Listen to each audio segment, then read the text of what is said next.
In 2023 and 2024, Malaysia experienced some of the most devastating floods in our history.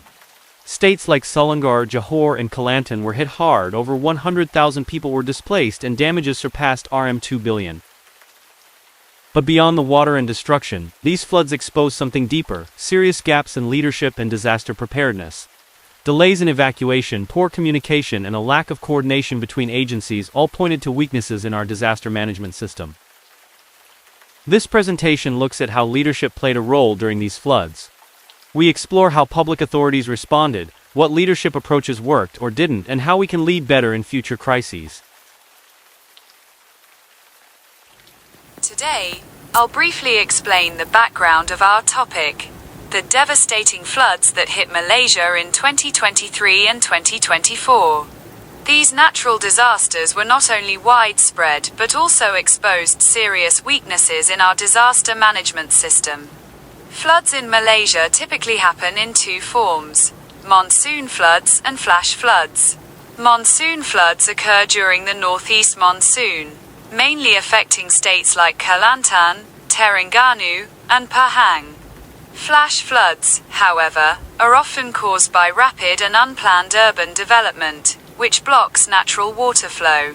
During the 2023 and early 2024 flood events, several states experienced prolonged rainfall, overflowing rivers, and severe flooding. Thousands were evacuated, roads were closed, and economic activities were disrupted.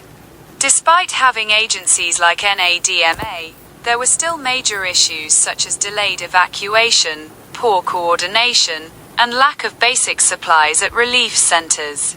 This situation clearly highlighted weaknesses in our infrastructure, response systems, and interagency communication. It also showed the urgent need for stronger leadership, better planning, and more proactive flood management strategies at all levels of government. Thank you. So, I will continue about related theory, which is I'll be talking about the important role of leadership during the floods in Malaysia in 2023 and 2024, and how different leadership theories explain the actions taken by various authorities.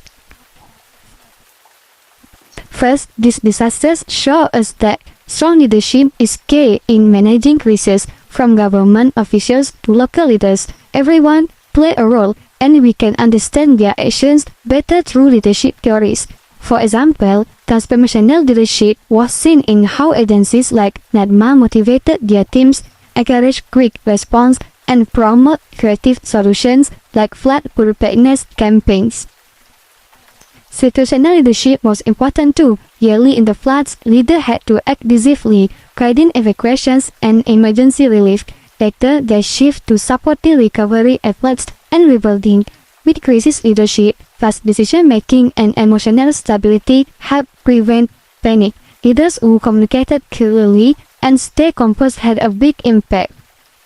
Then, for servant leadership, which focused on putting people first, many leaders really listened to victims, addressing their needs and rebuilding trust in the system. We also saw team leadership, where coordination between federal and local authorities, NGOs, and the military was vital. This helped ensure the right support reached the right place. Distributed leadership was key too. It wasn't just top officials. Local leaders, volunteers, and emergency workers all share leadership roles, helping communities respond faster.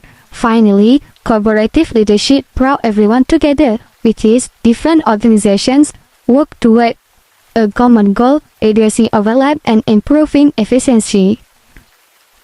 In conclusion, applying these leadership models help reduce the damage and speed up recovery. They offer valuable lessons for future disaster management, not only in Malaysia, but worldwide. We'll be presenting the topic titled Challenge in Managing the Major Flood in Malaysia. First, inadequate coordination and communication. One major issue was the lack of effective coordination and communication between different agencies. When a disaster happens, multiple organizations are involved, including federal agency, state government, local authority, security force, and NGO. However, without a clear structure and proper coordination, there were overlap and confusion regarding responsibility. For instance, state agencies would ensure who should lead evacuation effort, who should distribute food, or who should manage shelter. As a result, aid was delayed even though supplies were already available.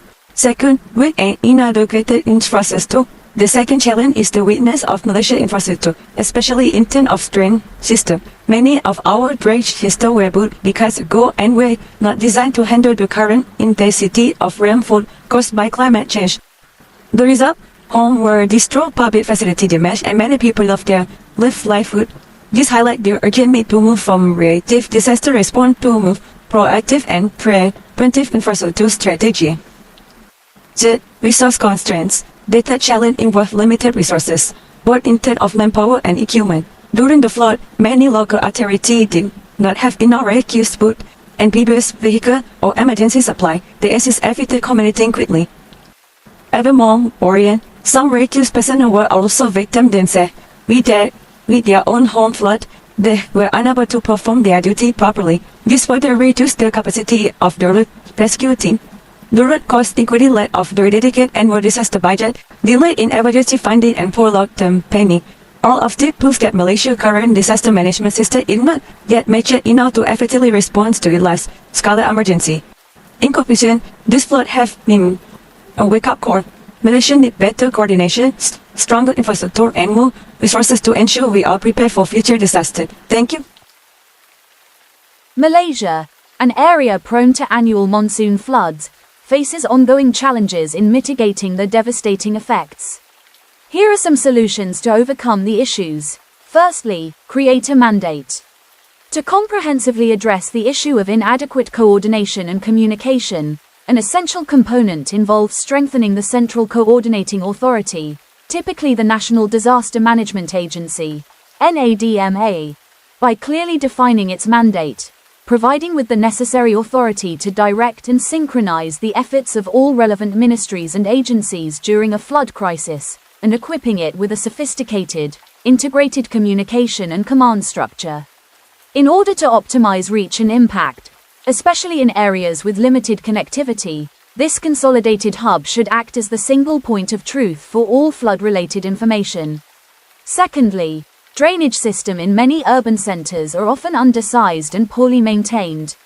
Lack of and inherent flaws in today's infrastructure, much of which was planned and built decades ago using historical hydrological data that no longer adequately reflects the increased volume and intensity of rainfall and runoff experienced today due to the undeniable effects of climate change and rapid population growth, are significant contributors in Malaysia's current struggle with devastating floods. As represented by the catastrophic storms that occurred in Selangor and other states, where the sheer volume of water exceeded the capacity of existing drains and waterways, causing prolonged inundation and widespread disruption, drainage systems in many urban centers across the country are frequently undersized along with poorly maintained, quickly becoming overwhelmed during torrential downpours, turning streets into rivers, and submerging buildings. Lastly, and exploring alternative and innovative financing mechanisms. Lack of and inherent flaws in today's infrastructure, much of which was planned and built decades ago using historical hydrological data that no longer adequately reflects the increased volume and intensity of rainfall and runoff experienced today due to the undeniable effects of climate change and rapid population growth, are significant contributors in Malaysia's current struggle with devastating floods.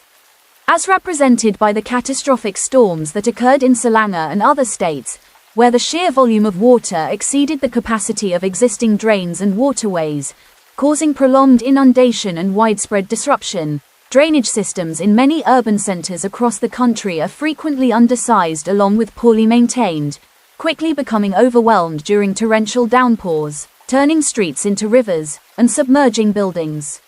Sedimentation, development along their banks, and a lack of coordinated oversight during their entire basins frequently affect natural river systems. In conclusion, the floods were more than just natural disasters. They were leadership tests. Some leaders took action quickly and saved lives. Others hesitated, and that hesitation cost time, safety, and public trust. The challenges we saw, like weak infrastructure, resource shortages, and poor coordination, show that Malaysia's approach is still too reactive. To move forward, we need strong leadership at all levels. Clear mandates for agencies like NADMA, improved infrastructure, better coordination, and most importantly, leaders who can act with vision, empathy, and urgency. Because the next flood will come, and how we lead will make all the difference.